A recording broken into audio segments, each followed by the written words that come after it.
أعوذ بالله من الشيطان الرجيم. ولقد خلقنا الإنسان من صلصال من حمإ مسنون والجان خلقناه من قبل من نار السموم. وإذ قال ربك للملائكة إني خالق بشرا من صلصال من حمإ مسنون فإذا سويته ونفخت فيه من روحي فقعوا له ساجدين فسجد الملائكة كلهم أجمعون إلا إبليس أبى أن يكون مع الساجدين.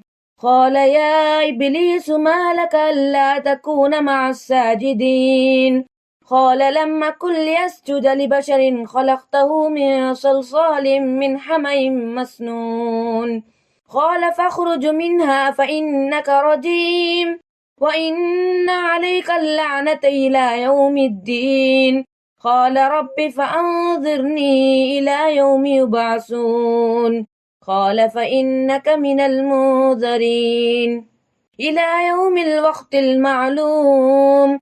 قال رب بما أغويتني لأزينن لهم في الأرض ولأغوينهم أجمعين إلا عبادك منهم المخلصين.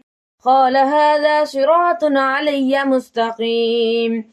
إن عبادي ليس لك عليهم سلطان إلا من اتبعك من الغاوين وإن جهنم لموعدهم أجمعين